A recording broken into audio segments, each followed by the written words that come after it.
Filterisme.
We are going to start. Welcome.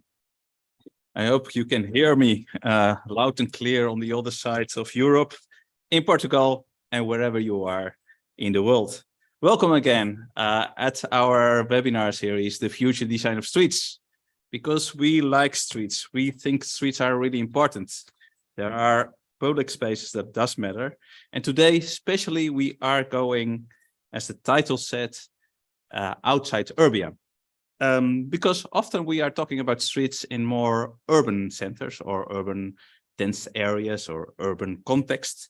And today we are going to see what is going on in the periphery, in the franchise countrysides, or maybe the urban fragmented territory, a città diffusa.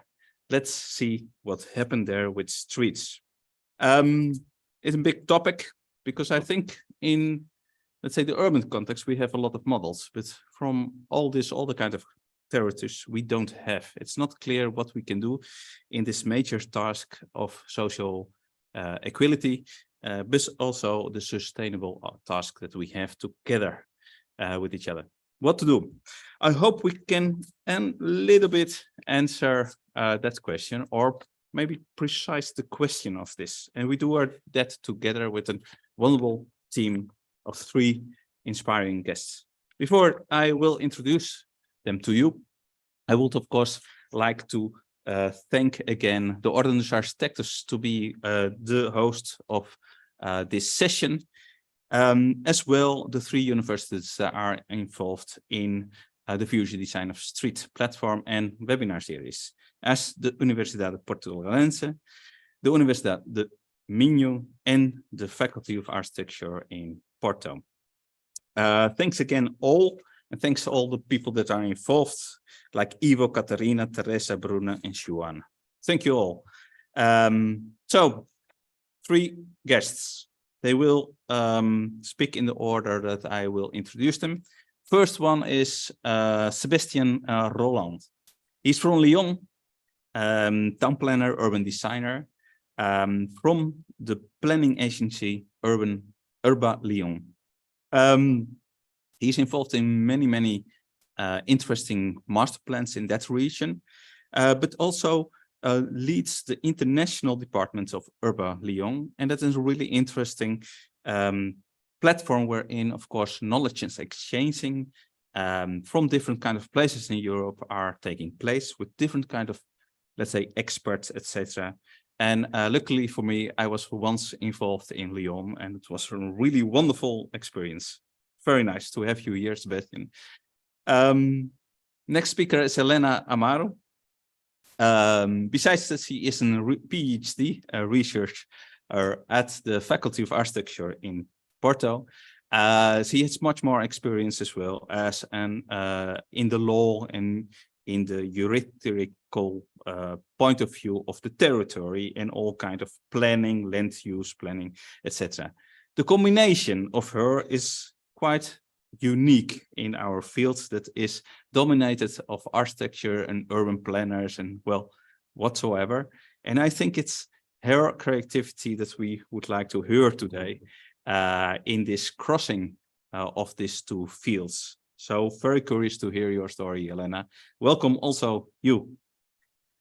Last but not least, architect Xuan Leite.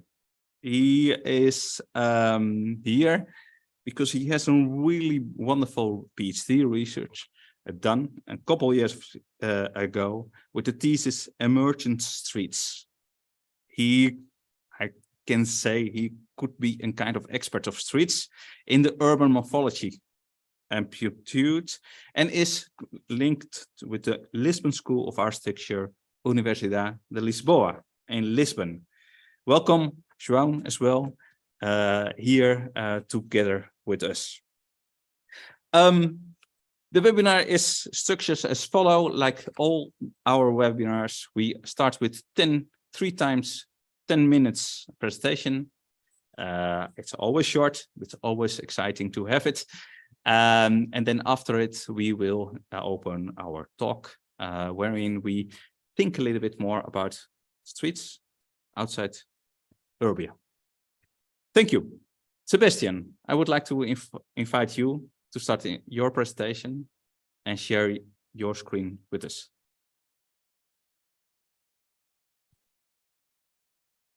Okay, so do you hear me?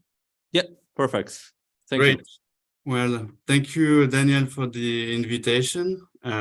It's a great pleasure to 2 years after the workshop we did together in Lyon to share this experience and give some I would say a testimony of what we've done and what's the reflection from here about the future design of streets, and with this topic of outside Urbia. So first of all, as you mentioned, I am part of this expert group with a joint with Eurocities and Metrics. Eurocities is more on regeneration of the city fringes, and Metrics is more called from roads to streets. As you know, so there's Oslo, Brussels, Amsterdam, Vilnius, Prague, Düsseldorf, Helsinki, Birmingham, Barcelona. Well, a lot of cities that sharing experiences on their, I would say, study cases. So the cases of Lyon, as you have the map of the expressways network, is quite specific and quite, I would say, problematic. We have a lot of issues with this highway going through the city in the very inner city site. So we decided to, I would say, help the Métropole de Lyon and the municipality of Lyon to have some kind of I would say, fresh ideas of the transformation of this infrastructure. So you remember this, it was in August 2021, and then in October, we had this great workshop where clearly, and I have to say it again, from on the behalf of the municipality and the Metropole de Lyon, it helped clearly a lot to enrich the terms of reference for the tender, because now we are in a competition, and soon. That's why I cannot talk too much about it, because soon there will be the results. And what we can say about this workshop was we've been seeing this road for a long time as an axis north to south. And actually, thanks to the workshop we held, we had this idea to think the transformation of the streets more by the crossings and the bridges.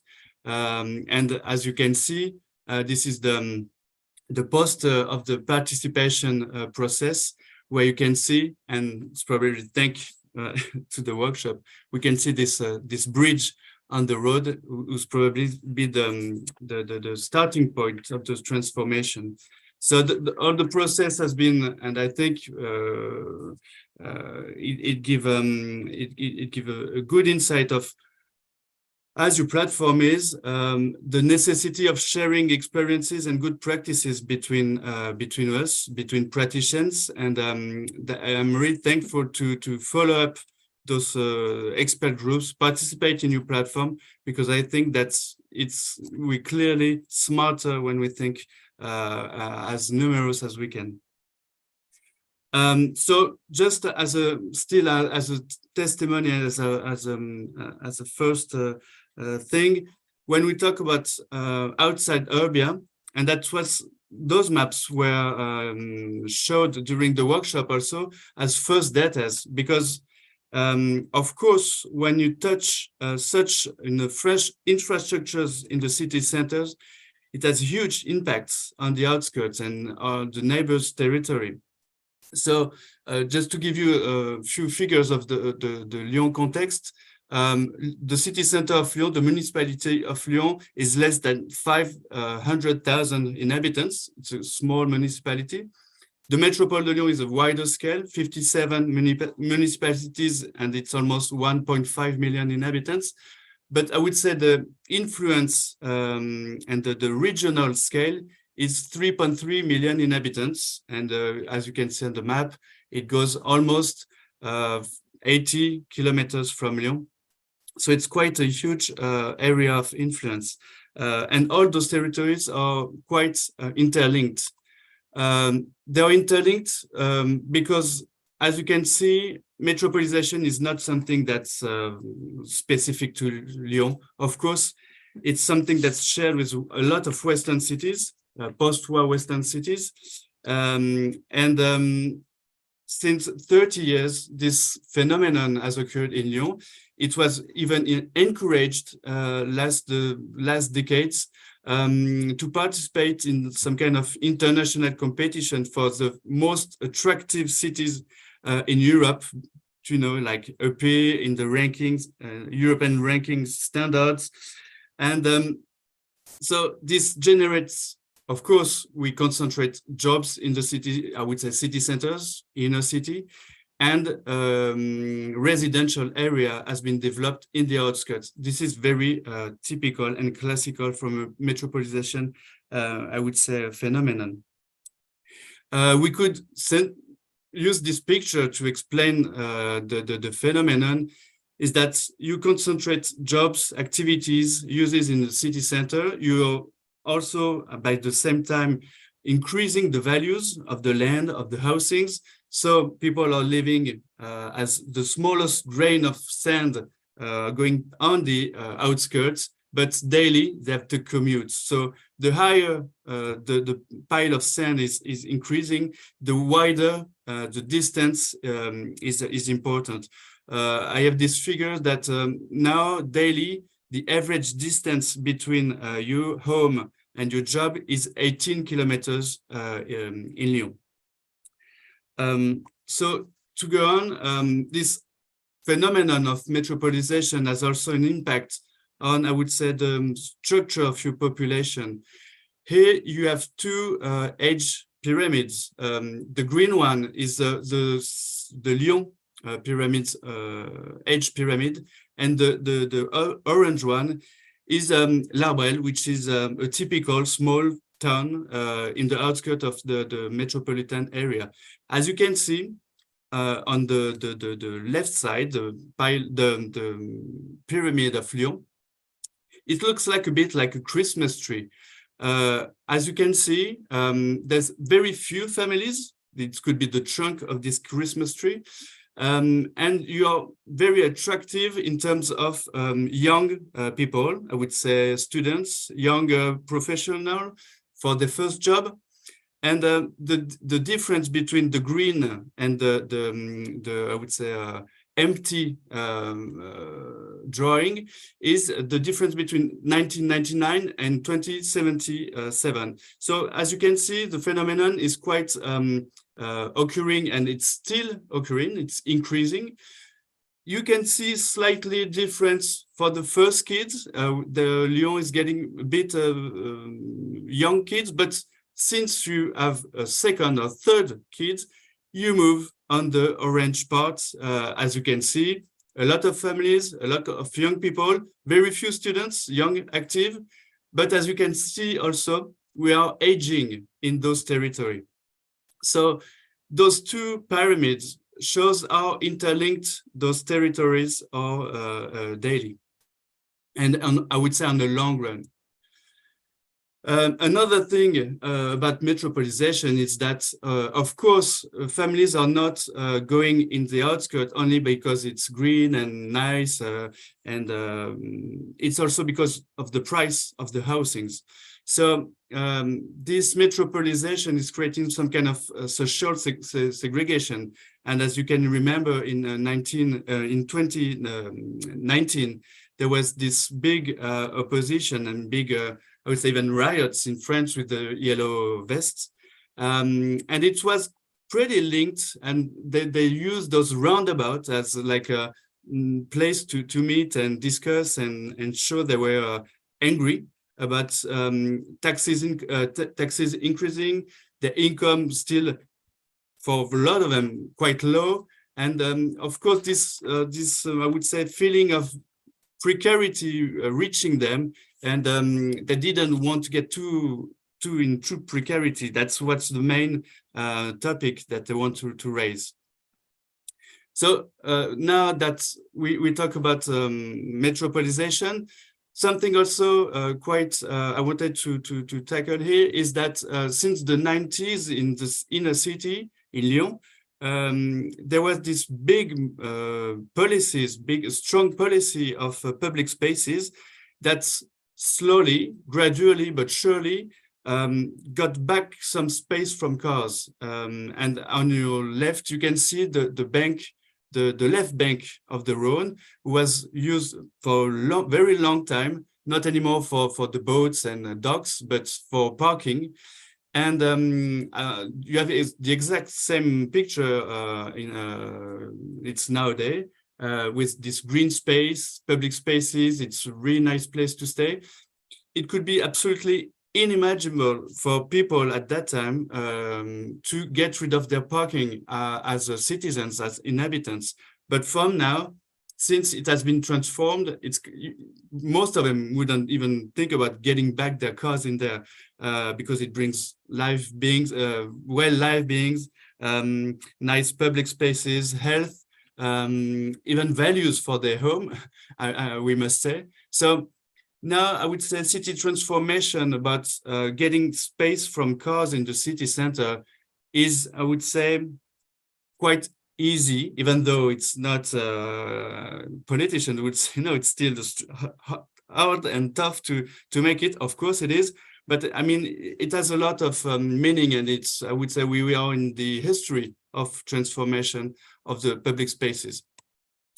But now when it comes to the outskirts, it's quite different, because first of all, those spaces have been modeled around the development of the great, I would say, great city.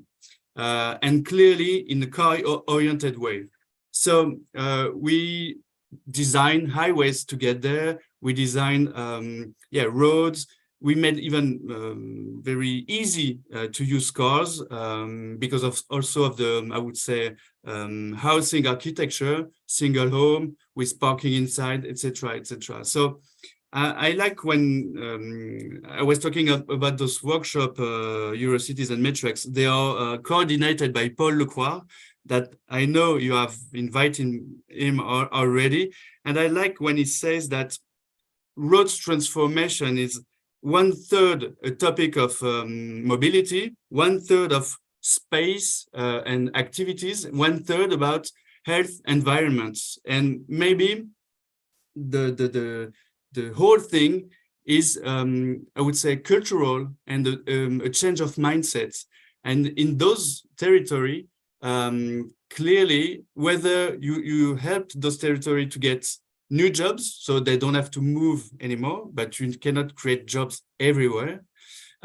Of course, you have to create some new non-carbonated transportation system. It's important, but same thing, you cannot do it everywhere. But you have also to change the mindset. More and more you can see in those small towns, people want to use electric bikes. They want more, I would say, sidewalks, because also their lifestyle can be prior urban. But of course, we will never, I think, in my opinion, copy paste the urban solution in those territories. It has to be invented locally. And what I wanted to raise with you is the latest workshop we held in Prague. It's, I will try to say it in the right way. Krumevka Road, who used to be some kind of a highway, but another highway has been created on the north. So now it's just a road, but what's still the vocabulary of an highway. And what we've been asked there, it was to create three solutions, three scale of solutions according to a time lapse. The first group was about had to bring solutions for 2025, quick wins. The second group had to bring a solution to 2035, I would say master plan solution. And the third one has to bring visions of 2075. And as you can see, when we talk about 2075, the young kid watching at our drawings, while not even the target of our workshop, he was the father of the target of the workshop. And so I won't go through the proposal that we made there, but I used, and that's once again an experience I want to share with you. In our group, there was many inputs, and what I wanted to bring is something that we did in Lyon. It was picture the future. So in 2018, we had this, what we would call forward-looking process, who designed 9 pictures of the future. None of them will occur as it's not scenarios. It's, I would say, color of the light for the future. So when we look at them really briefly, there's the first one called chlorophyll, who's the one who you can imagine that in the future, the green is in the center.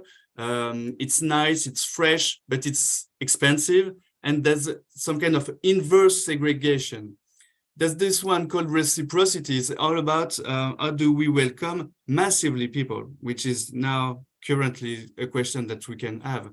The local, it's a playing word with low and calorie. So it's the one without, I would say, carbon.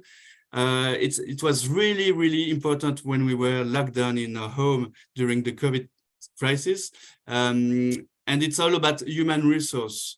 They're the one about mysticity. It's, I would say, the post-material, you know, the sick for meaning more than the seek for having and consuming.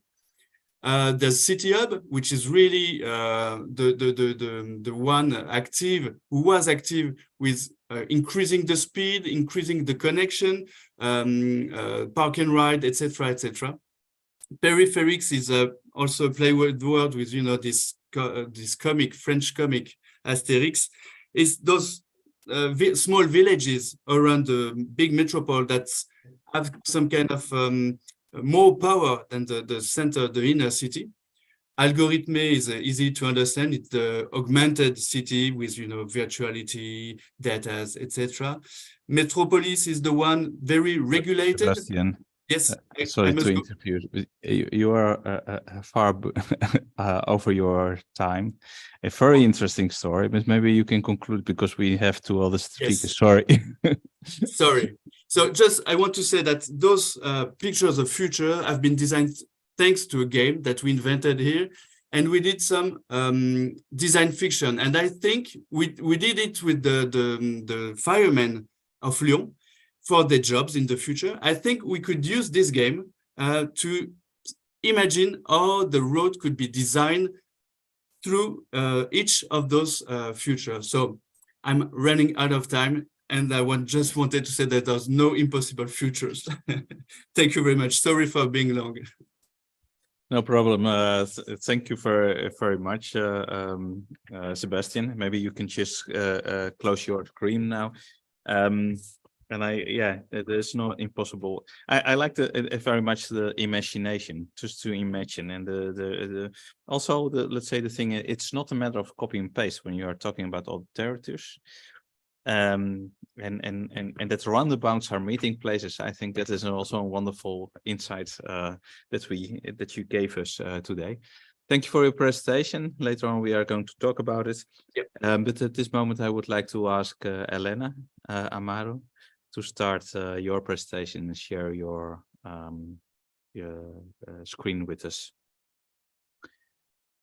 Your microphone is off, Elena.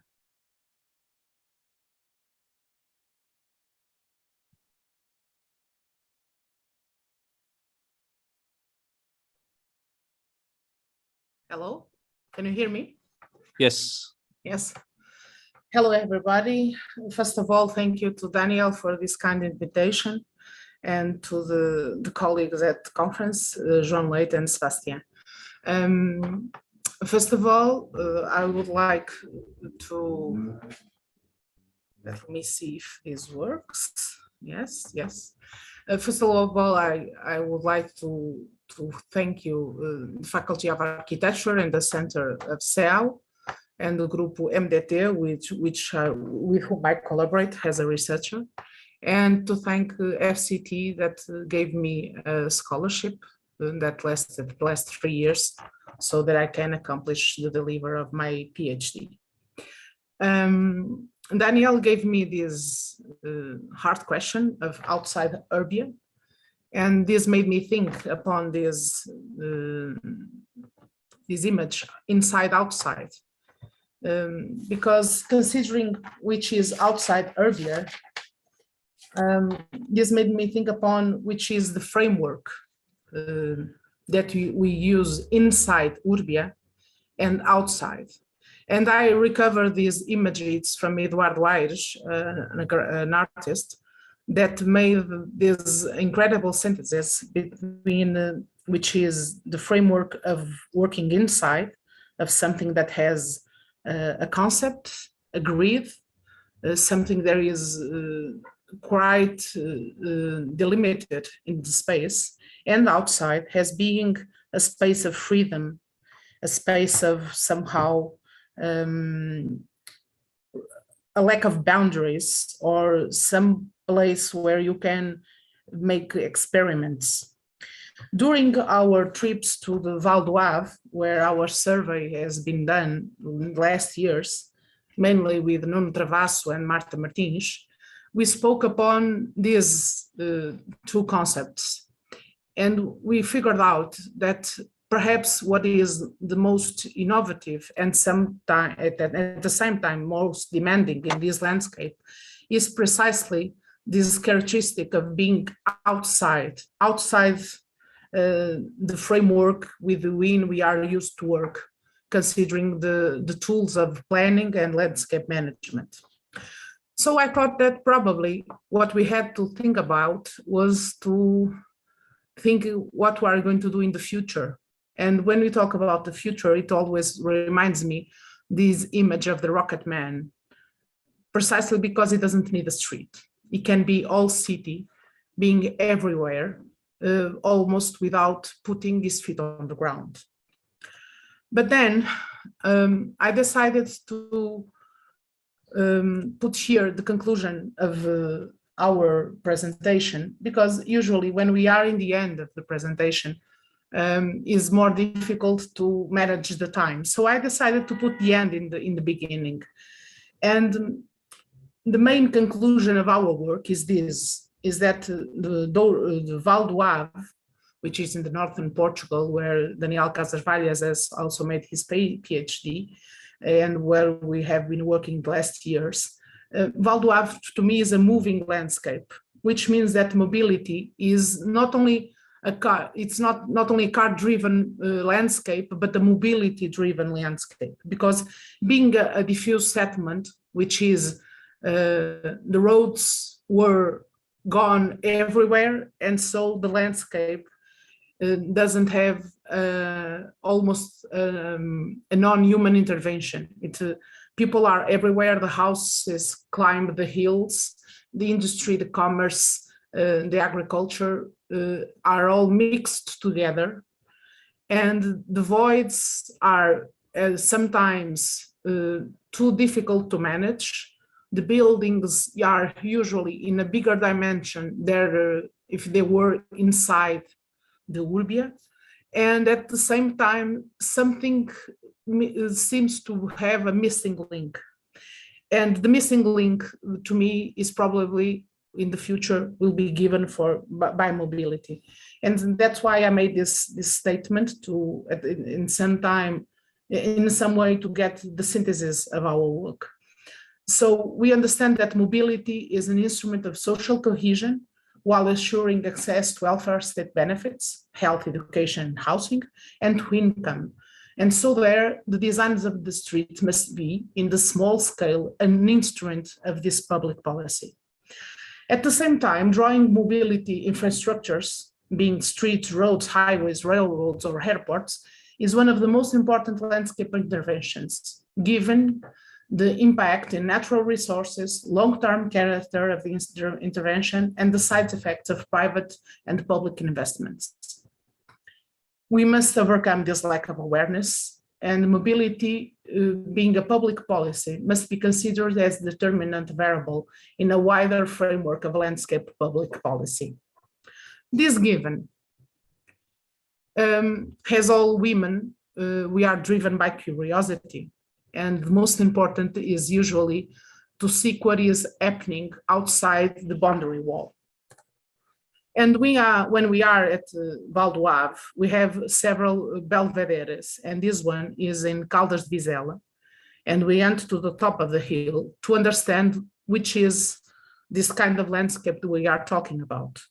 And this diffuse settlement, as we can see in this picture, is you have different scales of buildings, some land with some forest and agriculture, and then the houses that went up on the hill with different patterns, detached houses, collective housing, and semi-detached houses, some rural morphologies that were inherited, and some of them that were that had recent interventions in architectures. But all this is a mix that is very hard to manage. This drawing was made by Nuno Travasso. What we can find here is that roads indeed went everywhere. And when we open a street, when we open a road, all the ancient rural paths all lead to housing. And housing is indeed what makes afterwards is the biggest consumer of landscape. What I want to say with this is that as we allow the housing to go everywhere because the roads went everywhere, what will be happening is what Sebastian was saying a few minutes ago. It's that this landscape is always working on commuting. Most of the people that live in this land don't work near their houses. So when we are trying to understand the connection that there is between housing and employment, the variable that can explain where the housing is and where the employment is mobility. What can we find when we look behind the boundary wall? We can find this kind of landscape, ancient walls and fine trees. We can find rural paths and paths in the forest. We can find these ancient walls and the ancient buildings with already some new roads in the front of them. Most of the roads and the streets in this landscape are former rural paths that then were infrastructured. And then we can also find this kind of landscape near the roads, agricultural fields. But then we can find also this, where the roads have become larger and ancient buildings were changed. That kind of liberty and that kind of freedom that I was speaking about upon the no boundaries in the outside of urbia. But we can also find this, and this is a morphology that is becoming more frequent, and where the architecture of the house defines the architecture of the walls, and like this also defines the relation between the street and the architecture. What I have noticed the last years is that most of the times the architecture of the building is anticipated by the architecture of the walls. And the way that we walk in the streets and the way that we drive in the streets is no longer is no longer the same. The impact of these images is becoming the more and more impressive, because we are not aware that the architecture of the buildings is becoming more impressive and having a larger impact from more than any urban design that we can do. And sometimes we are trying to find the street in the landscape, and it is not that easy to do it, because the street is sometimes just leftovers of the houses and their gardens. And sometimes we are trying to find the connection between the ancient and the old, and the new urban morphology sometimes is a rupture, is a cut between the former language and the new language. And we find the materials that were used before are being neglected, and we are perhaps finding a problem of identity. And then there are buildings that have such a big scale that the connection between the streets and the roads and these large buildings is always a moment of rupture.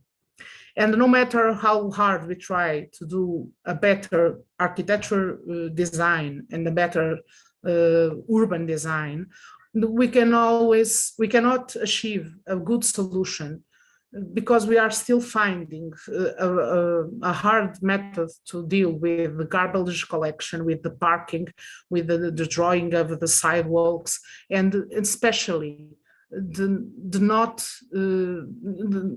people are not paying attention to the importance of the landscape design, especially according to the private gardens and the trees in the public space. And we can also find the urban or the urbia models in this kind of landscape. And the model is critically brought into this landscape. And no matter how hard they try, in the end, even though you can put people living in these modern buildings, they still put the fish drying in the sun. And no matter how the models try to solve this, we can find in this urbia or this out of urbia, the same urbia problems like the cul-de-sac. And we are trying to manage this kind of landscape when the diffuse settlement gets more dense. In the end, the mobility landscape is mainly car-driven. Sometimes there are smaller paths where only bikes and bicycles can walk, can cross, but the need of qualification of these kind of paths is notorious.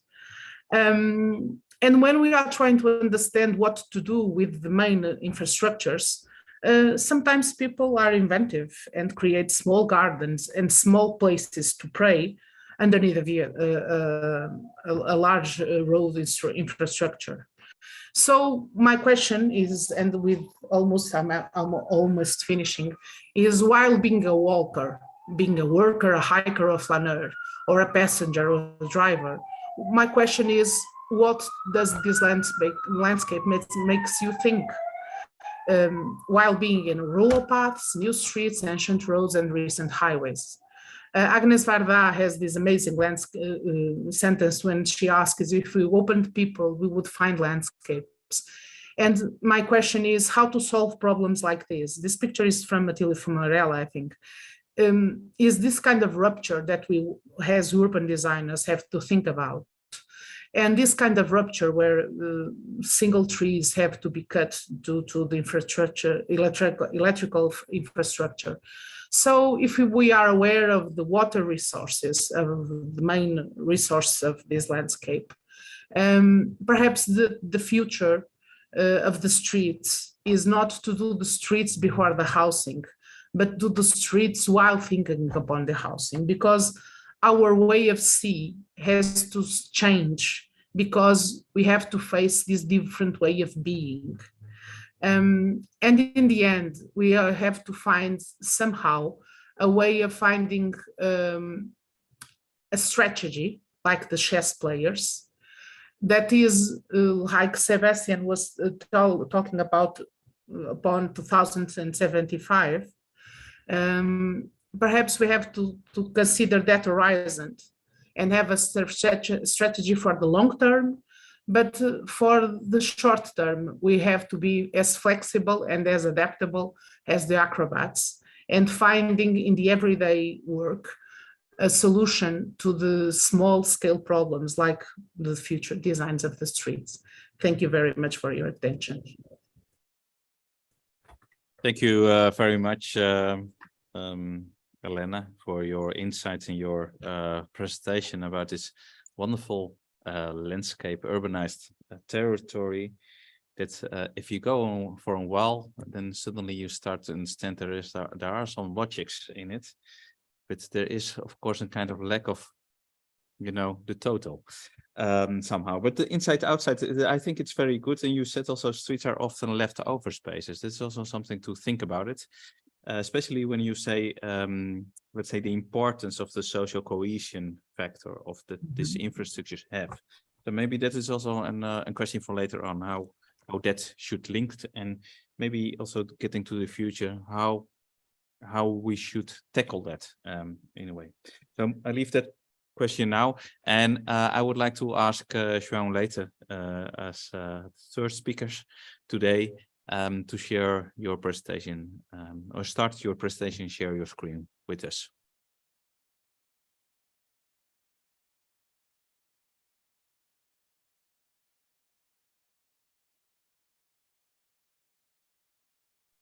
Okay. So good afternoon to everybody. Of course, I would like to thanks Daniel for this invitation. It's really a pleasure to be part of this section with Sebastian and Elena. As Daniel said before, I associated with the Lisbon University Faculty of Architecture, and I belong to a research group, Form Urbis Lab, that normally we work in the field of urban morphology. And we try to understand the different morphological transformation process in different scales. Of course, in the metropolitan territories, but also in a very small scale, like building typologies. Today, with this, I don't know how do you say that this idea to talk about outside of urbia. I take it to today this idea to understand this transformation process, or how can we see this transformation process between roads to streets. It's something that I'm working on since my PhD. And the third thing is, of course, like all of us know, with this fragmentation process of the urban fabric, somehow the infrastructures, the mobility infrastructures, gain an important role. They became the connecting elements between different parts of the territory, the different parts of urbanized territory, and in somehow it's through them, like Elena just said before, they became the very important element to maintain some kind of a cohesion in the territory. So another thing that I realized during my work, my research work, was that around these infrastructures, the morphological characteristics are quite special compared to the other parts of the metropolitan territory. So because of that, I somehow put this question to myself. Maybe these elements, these urban elements, maybe they can be seen as new types of streets. So I started my research with this question, this idea of maybe these special elements that are a kind of a combination between infrastructure, mobility infrastructure, and urban fabrics around, maybe they can see as a streets, because they also structure and somehow hierarchize the territory, and also because they have this special and functional reference system. So they became a reference system for the people. And because of that, I think it's important to see what is the street. What is a street? So for me, it's quite clear that the street, it's an element, an urban element that provides us the connection between two places in the territory. But at the same time, it's the element that allows the support of a plot structure that in the future could be urbanized and built. And another aspect that I think it's quite important to have a street is that building process gain a kind of a continuity, so gain a kind of a compactness. And if we have the combination of these three conditions, in my opinion, you could say that we have a street. So having this in my mind, I started to look in different contexts and try to see in different situations if I have these characteristics, these morphological characteristics. So in my opinion, I think this kind of elements could be considered as a street. Why? Because they still provide us the connection between two places in the territory, at least. They also support urban fabric, not in the same way that we are used to seeing a traditional consolidated street in the city centers, but in somehow these elements provide us a spatial composition. So the buildings, they kind of settle around this infrastructure in order to be a reference axis. And in the same time, we also could say that we have a kind of a compactness, not the same compactness, but a kind of a mental compactness or a mental continuity. Why? Because as Álvaro Domingos says a lot of times, the notion of time and space, it changes a lot if we travel in these kind of elements. So the velocity that we have inside of these elements, it's completely different, it's higher. So even if we have some gaps between the buildings, we can build in our mind that they are continuity. So this characteristic put me another question. So what are the limits of these kind of elements?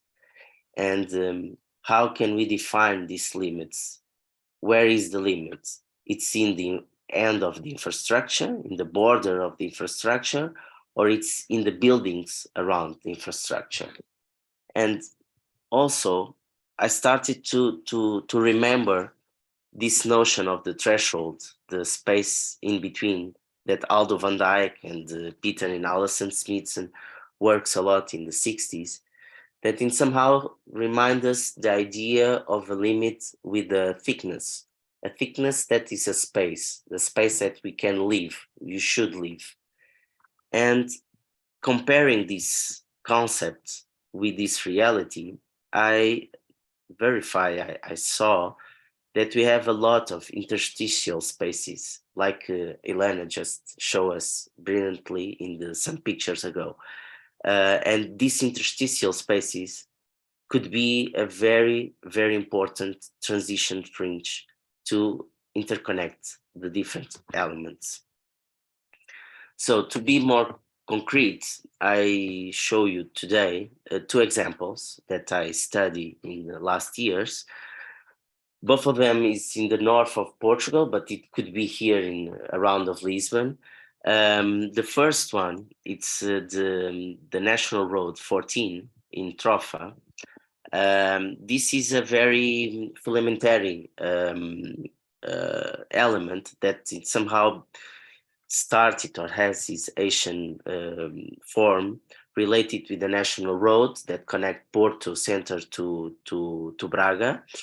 And in the last years, they became completely urbanized in all his routes. But the interesting thing is that the buildings are in the same level. So we can easily see that there is a straight relation, morphological relation between the road and the buildings around. The other case, it's a part of the ring highway, that's the inner ring highway in Porto city. We call it VCI, Via de Cintura Interna. And in this case, the morphological relationship between the elements and infrastructure, it's quite different. Here, the buildings, they are not completely attached with the road, with the infrastructure, but they use a kind of a complementary network of roads or small streets or undefined streets that in somehow through them, they supports the plot structure, it's linked, and it's through them that the buildings can work. But they keep this relation, this strong view relation with the main highway or the main infrastructure axis. So how is the in-between space, and how can we see the opportunity space here in these 2 kind of elements? Sorry.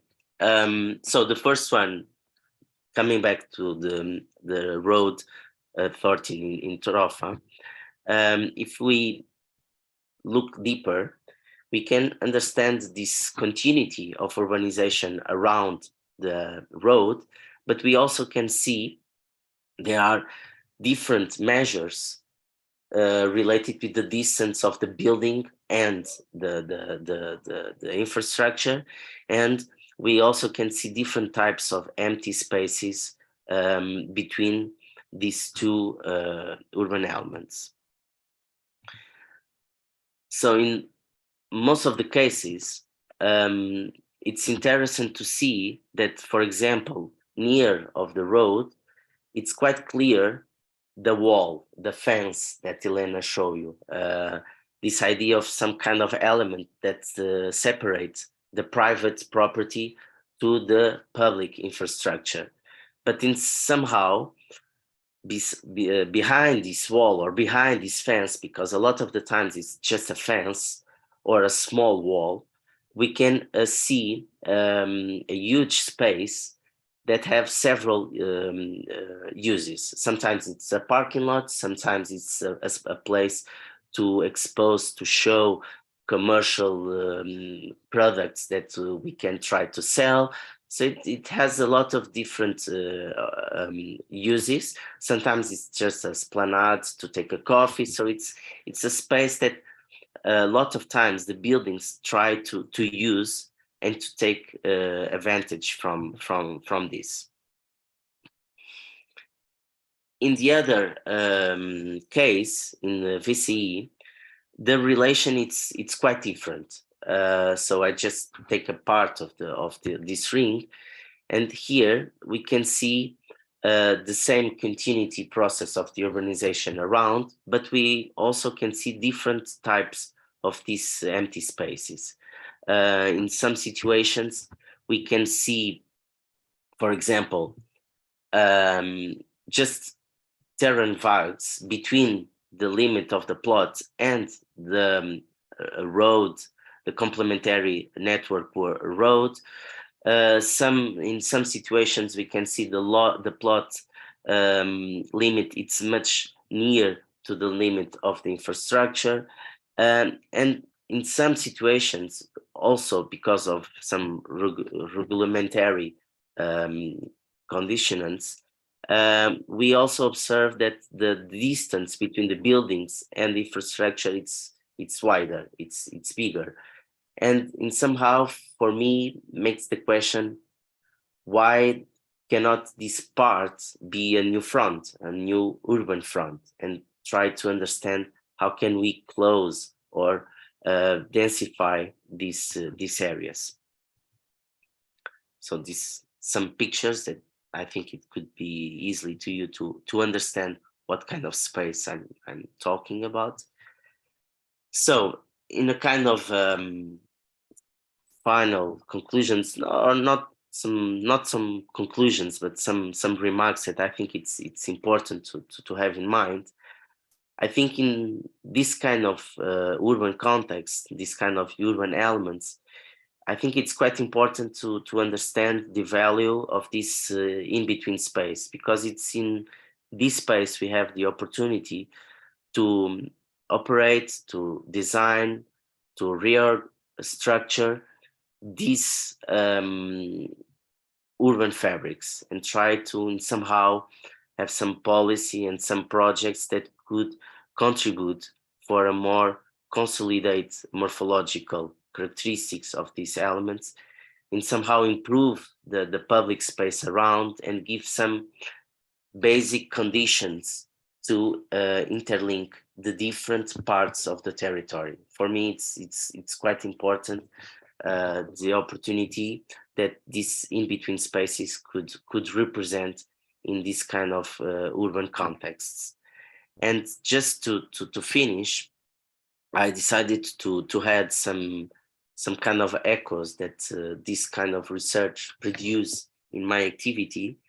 Both are quite related with the academy, but one it's much more a pedagogical approach, and the other one it's related to the research project that are studying some examples that are happening in the territory.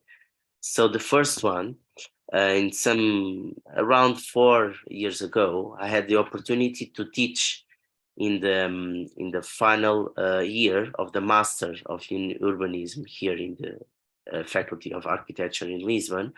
And we asked to the students to think how can we work around one of these type of elements, these new types of streets, very similar to the VC case. And it was interesting to see how the students understood this idea that the most important thing, maybe it's not to propose the replace of the highway, to replace the infrastructure, because we need the infrastructure to move in the territory, but how can we integrate the pre-existent infrastructure with the urban fabrics around, and how can we introduce another kind of layer, another kind of stratum that provide different velocities of mobility, even the foot walk. So how can we turn this space more walkability, and how can this new layer provide a new public space that in somehow try to mitigate this rupture that sometimes these infrastructures introduce in the territory. It was interesting to see that sometimes they propose physical structures, passages, new buildings that try to be a kind of device to interconnect the two sizes, but in other situations they think in the landscape as an answer to these questions. How can they provide a new kind of parks that somehow work with some pre-existing ecological structures, and that it was also very interesting to see. And the other example, and I will finish with this, it's related with the research project coordinated by a colleague of mine, and he also talked in one of the previous sections, João Rafael Santos, that is his project is the Metro Public Network. It's a project that we are trying to somehow mapping and understanding all the public spaces intervention in the Lisbon metropolitan area and the different types of public interventions. And of course, one of them, it's the several interventions around this kind of streets outside of the more sedimentated urban contexts. And we observe that some of these interventions in the public space, they operate exactly in this in-between space that I was talking before. Of course, some of them, most of them, are linked with these investments in the cycling paths, but also some of them are linked with the introduction of new light transportation systems like the metro. These interventions were excused to and somehow think in a new partition of the streets and provide in these kind of elements sidewalks, clear definition what is private and what is public spaces, and try to interconnect the building structure with the infrastructure. And that, I think, it was quite interesting. And that's it. Thank you.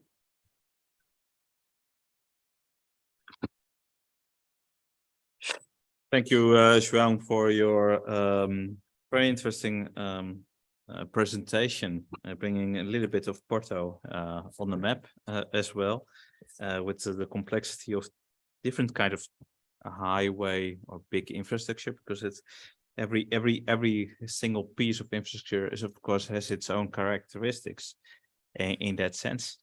I think maybe it's because of the thematic today, but all the presentations were longer than before. So we have a half hour of debate.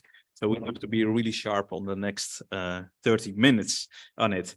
And I would like to start with asking Sebastian a question first. You said something really important in what I think in the matter, let's say, how to, let's say, impose or not impose, but intervene, let's say, in this periphery.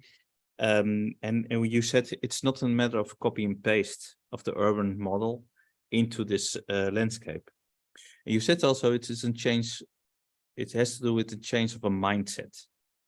Can you maybe unfold a little bit more what you think about that, in specific in the Lyon region, and what struggles maybe you can find on it, but also what kind of opportunities you see there?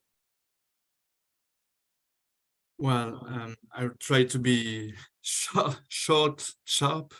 Um, it's a very tricky question because, as I mentioned, the outskirts, it's totally designed because of the model of the metropolization system. So changing the mindset in a way is changing also the model. And I really liked what Elena said about the large, I would say, the large technical system.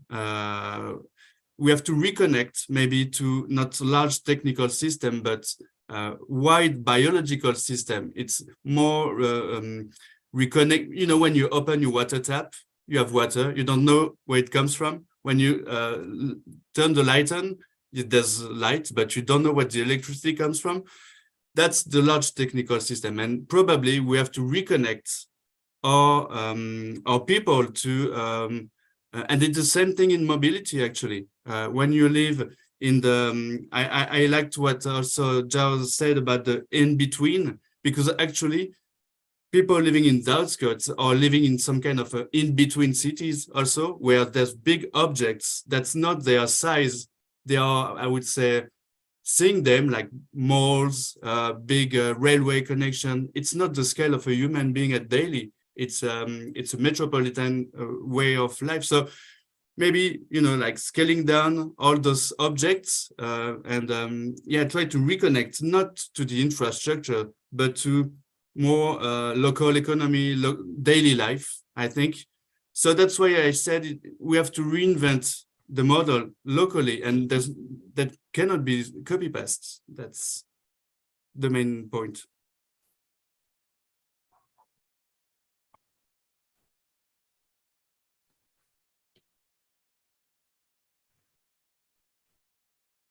We cannot hear you, I think. You have no sound, Daniel. Do you hear me now? Yes. Okay, it was on and I put it off. No problem. No, but you are, I think it is something really interesting what you say is that says we are, if you want to change the system or let's say the range of possibilities you have to think about the system. In that sense, you have to think about the model. And what you say in a way, the people in the green and well, all this kind of structure, that isn't really a fundamental thing. So it's getting complicated, of course, and complex on this thing.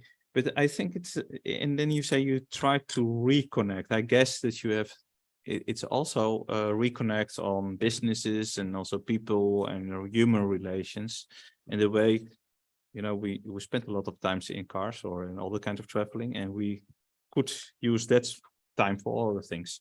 So I leave it a little bit dead, but I think that your appealing of the system, I think it's an interesting thing. Elena, back to the question in a way, what I asked you before is, let's say, you talk about a lot of things, and also there it's some kind of complex things, but maybe we can put, let's say, a step forward and look to the future. What kind of minimal solution or minimal approach should let's say municipalities should do the coming time to let's say avoid that streets are leftover spaces, or what is in your idea the most urgent to do? First of all, I would like to thank the presentations of my colleagues, because I always learn in this kind of initiatives. I have a small commentary to do to João Leite, and with this I will give the answer to your question. And I think when you talk about the in-between spaces, the void ones, either those that are in the front of the street, or those that in National 14, and those voids in VCI. The concept that is underneath those voids is safety, due to the speed. As you know, I am a lawyer, and the planning is mostly urban regulation. And when you draw such a heavy infrastructure as VCE, VCE has especially freight circulation, or should have, and has especially a higher speed movement than those that in the narrow streets of consolidated city. What happens is that if you have that void, is especially because you have to have a margin in that space is needed to ensure that if there is an accident there, that a fire in a freight convoy, for instance, will not harm the buildings in the immediate in the space in that space between. What happens is that in VCE, curiously, is sometimes you have that gap. The road is in the less one, is not in the same level of the housing, but in some places it is almost in the same level of the housings, of the buildings, especially when you have those kind of physical barriers due to the sound, the impact of the sound in the buildings. And I think that we have to think how are we going to make the infill of that infrastructure? But for me, the infill should never be done with the housing or with construction. Should be done especially with green areas, transforming VCE in a park lane. I will give because Elena, the big deficit here should be that. And giving the answer to Danielle, no. I will, morphology. Elena, just hold on, because I think there's a moment that Joan would like to react on what you are saying, and then we come back to the question. Otherwise, Joan, the in-between space, and do you see the same thing as Elena mentioned now, or do you see it differently? More or less. What I was defending, of course, it's in some situations, of course, cannot be housing or even buildings, of course, because in some situations we are dealing with security issues, like you were saying. But that thing doesn't matter. That we cannot think in a new front. Of course, the front could be in an ecological front, could be public space, could be some temporary uses. There are many things to design that areas. But the idea and the thing that I try to the message and somehow that I try to pass, it's we need to think the design of these situations in an integrated way. Because the most of the times, these kind of parts of the territory are produced in a very separated way. Some people think in the infrastructure and design the infrastructure and with the mobility logical, and what happens after or at the same time, that the urban fabric starts to react.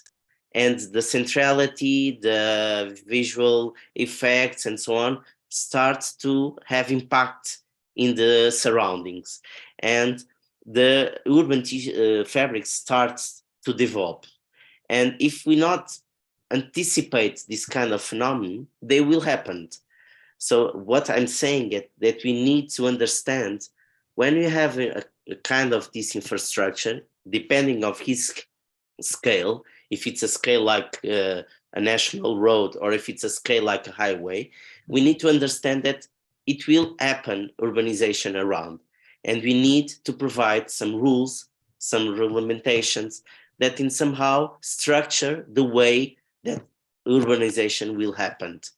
So that's why I'm trying to say, of course, depending the situations, the type of urbanization could happen. But for me, if I draw a park or an ecological barrier, it's a way to design, it's a way to build.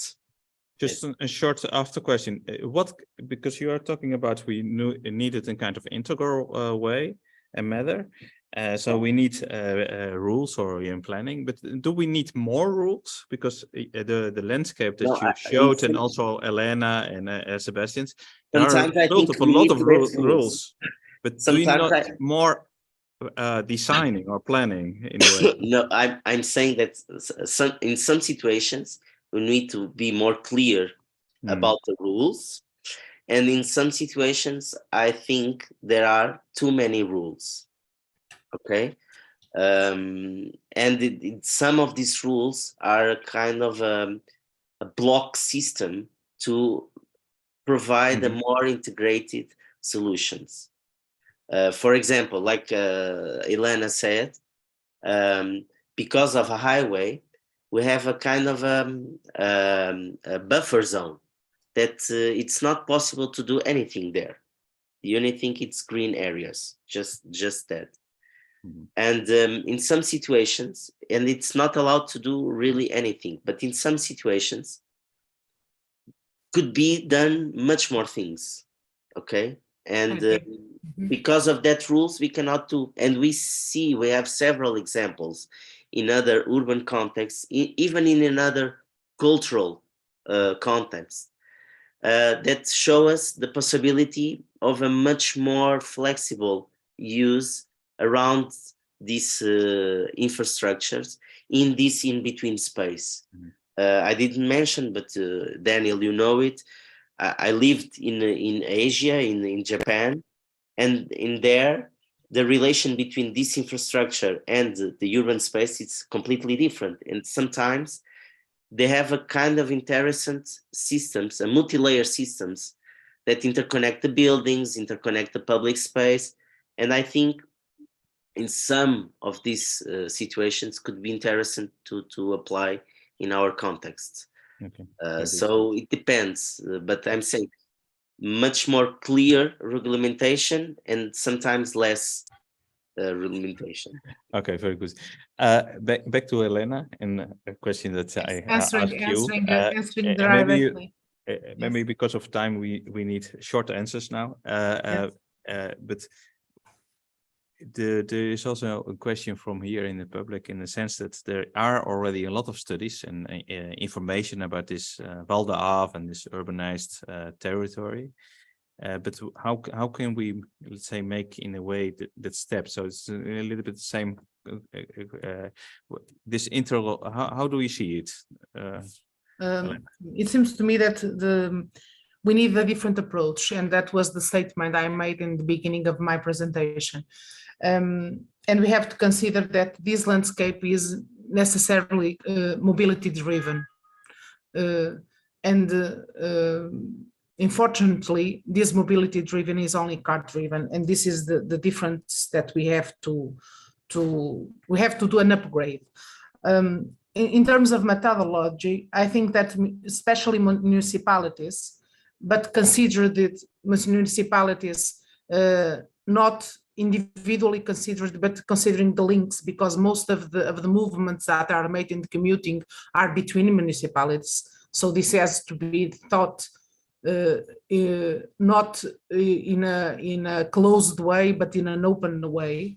I think, first of all, we have to have a different approach, considering, for instance, the methodology of Carl Steinitz from Harvard, that says that when we look to a landscape, we have to do three things. We have to understand what has to be kept that works, so we don't have to change all the time something that is working, and we just have to consider the budget to maintain that infrastructure.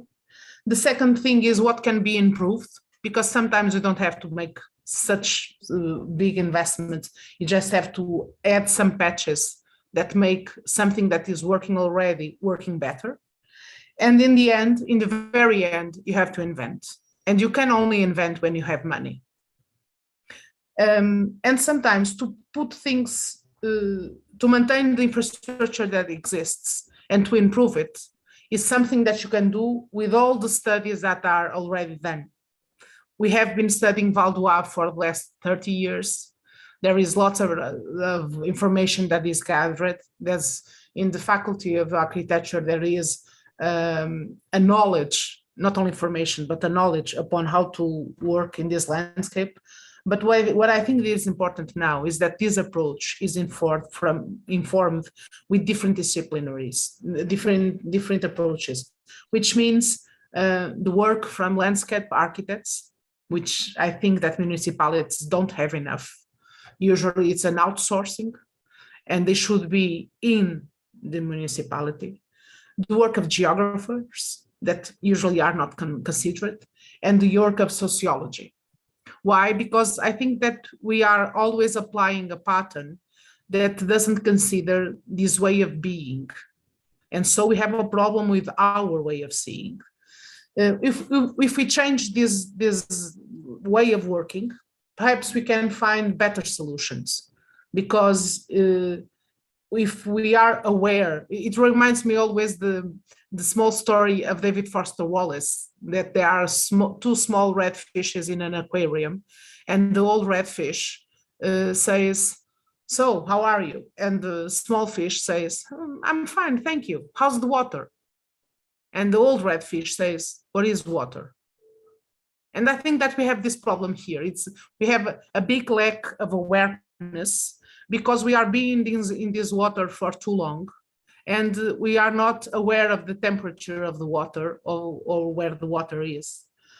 So I think that the change of the framework is perhaps making a better management of the voids that João Leite was talking about, and considering especially a large horizon. I just want to say that those two images that I showed in my presentation, that image of a chess player and an acrobat is from João Ferrão, that talks about, uses this image to consider how we can manage the day in, day out, and at the same time considering that in a larger strategy. I consider that what Sebastian told upon considering the horizon in 2075 is quite curious, because the other day we were talking in the Faculty of Architecture upon an initiative that's talking more than housing. And we were considering precisely the horizon of 2074, because there will be 100 years from the revolution of 25 de Abril de 74. It was the revolution of democracy in Portugal. And when we talk about housing, this is precisely the problem, because when you talk about Val do Ave, housing and employment are always considered as different problems. And what gathers these two problems is precisely the commuting, the mobility pattern that is done. If we don't think upon this landscape with a different approach, considering to keep, to improve, to invent, and gathering all the disciplines that can give us a different point of view, we cannot solve the problem. Okay. So I think that making the infill, yes, but considering especially what is underneath, and considering what is underneath needs a different approach. And I think what is needed is that we consider mobility as a variable in a landscape approach. Okay, very good. What you say in a way is, let's say, open your mind and cut up more disciplines widely, and do it in a way that's what you can do fast, cheap, and easy. You can do it, keep the good things, and don't try to invent really expensive things. By the way, I think it's also, I don't know, but this is a little bit, I think it's, of course, broadening up the thing, and it attached then, I will ask Sebastian about the models, because it links in a way, you know, if you go to another model in other kind of system in a way. But I'm not sure if trying to invent things must cost more money, because I think the VCI was quite expensive, and all of the highways. If we had only 10 parts of the highway investments of the last 30 years in Portugal, we didn't have a housing problem anywhere, because it's really expensive. So it's also about priority on where you put your money. Sebastian, maybe you can link this priority with this model. What are, let's say, the direction of your organization or the discussion in the region of Lyon is getting through? Is it more sustainability processes? Is it about, what is it about? What is the main, let's say, driver at this moment?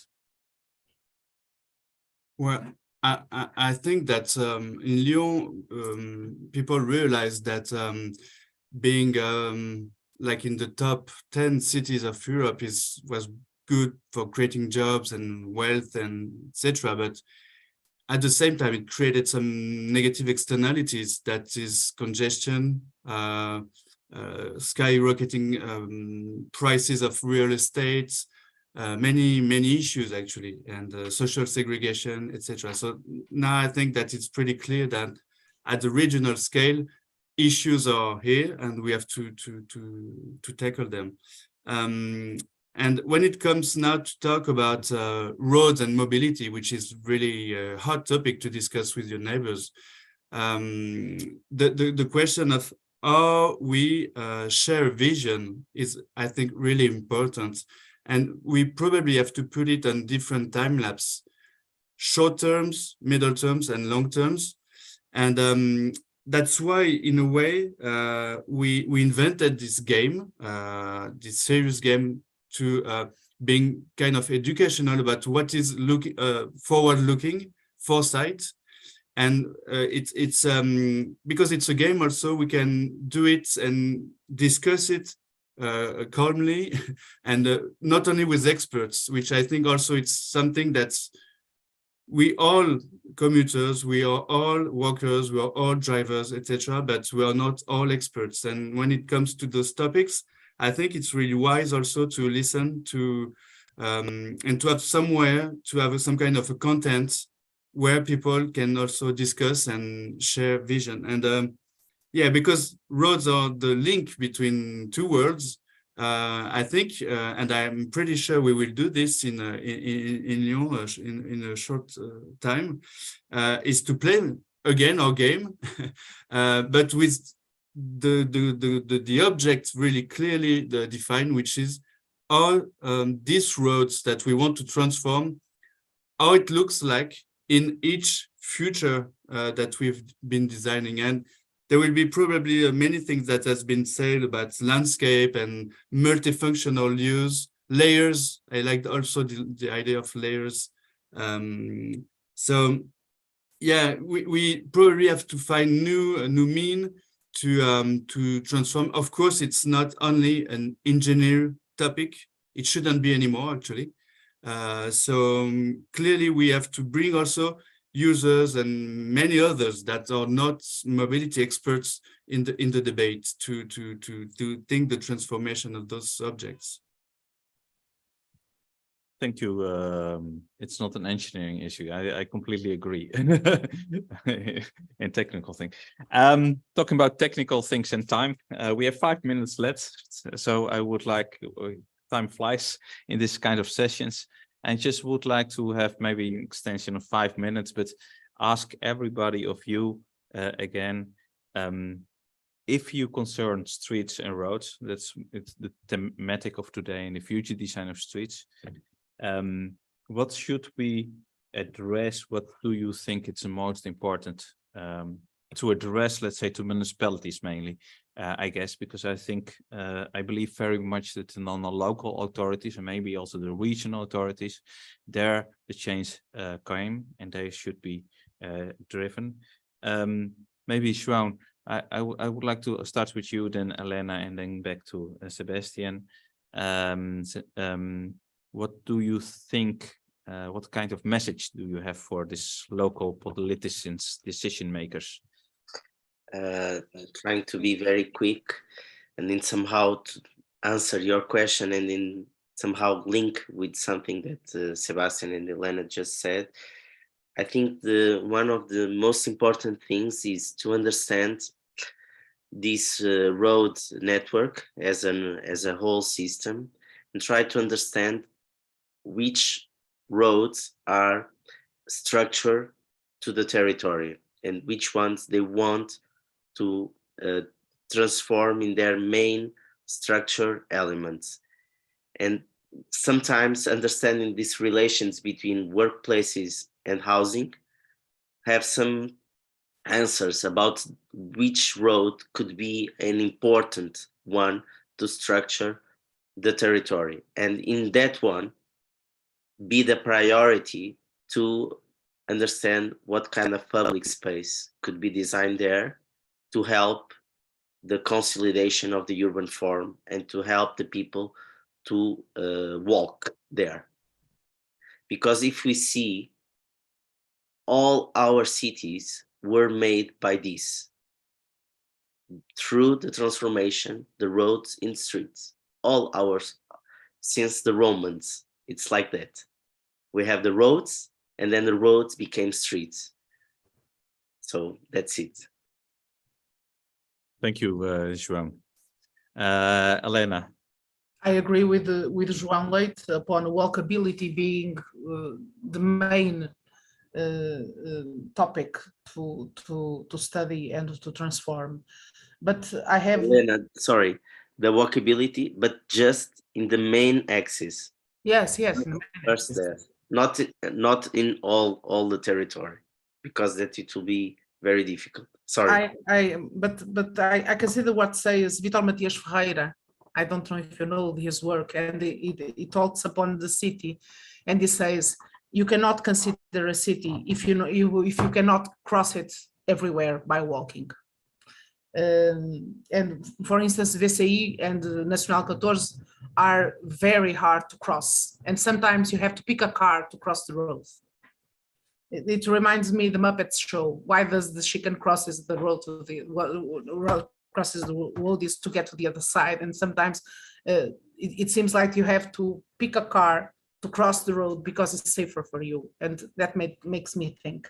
But here in Val d'Oave, I think I have 3 questions. The first one is public transportation. If I could have €1 million to invest, I would invest in the neighborhoods of public transportation, special, for instance, railway stations that have a big lack of urbanity.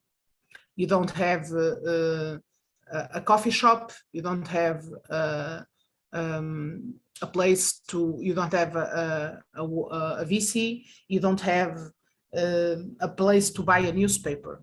So it seems to me that the first problem is the surroundings of public transportation and the lack of a thought system, a transit-oriented system, which means that you should have an infill of housing, especially in the surroundings of public transportation like the railways. Second, we should ask if, while being a woman, while being a child, while being an elder person, or while being someone with some lack of mobility, how can we make this kind of groups walk safely? If we address the problems of these people walking safely, perhaps we would have a better urban design. Not just for those that have an handicap, but also for those that are carrying children, those that are caring for people that are elder, that have constraints. Those kind of problems should be addressed. Second, I think that this landscape is a 24/7 landscape, and we don't have solutions for those that work during the night. Which make us think upon the kind of mobility pattern that we have that doesn't have an answer in the public transportation. And most of the people that work in this kind of factories that work 24/7 usually have a second job. So those people that are working in 2 places at the same time are usually those that have more car accidents. And we have here a public issue problem to solve because of the rate of car accidents and because of the people that in the end are have their ability to work compromised due to the accidents. And third, We should pick the rural paths that are, most of them, completely abandoned, like those that I showed in the pictures, and think that probably while being a woman, while being a child, while being old, while having an handicap, those rural parts should have, with some improvements, small and cheap improvements, converted in a way of walking and a way of soft mobility. And those mobility patterns probably could change if we could segregate from the roads and from the streets that have a bigger movement of freight circulation, and giving these people a better way of walking, because perhaps that in that sense we could find a way of building a landscape inside of these people, because the voids and the dimension of the buildings and the weather shouldn't be a problem to walk or to use soft mobility devices. And that's it. Thank you, Elena. Walk, walk, and walk. I think it's important for everybody. Safe and maybe attractive. Thank you. Sebastian.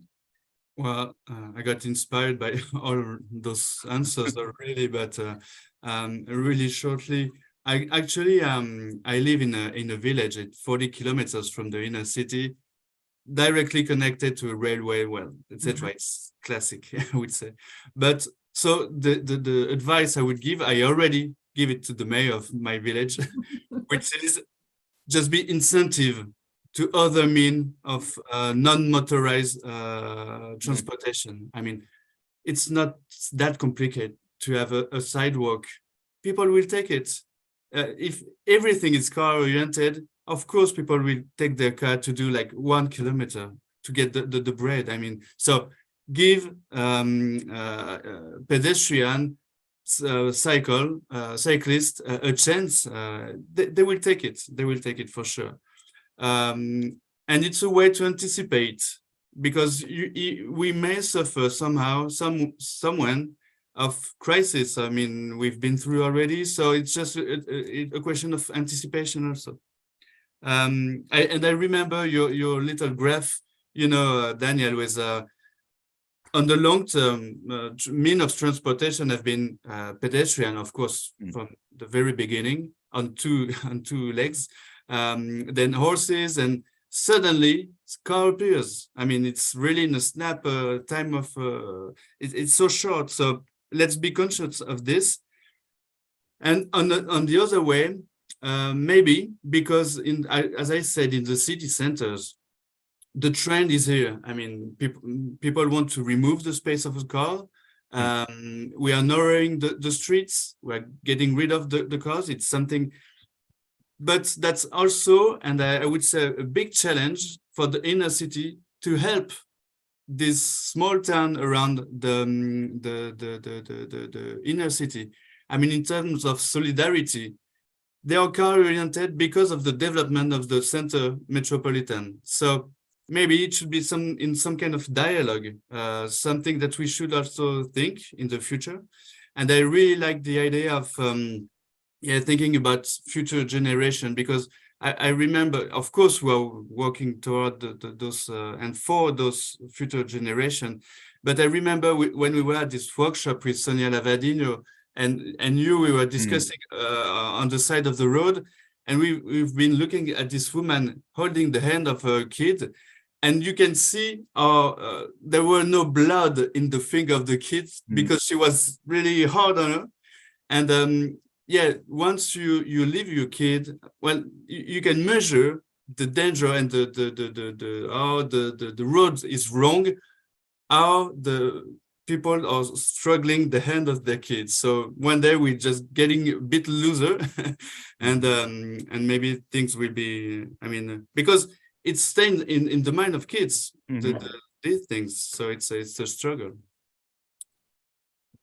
Very nice, Sebastian, Elena, João, and I would like to thank you very, very much for this session. Thank you. Next time we do it 2 hours.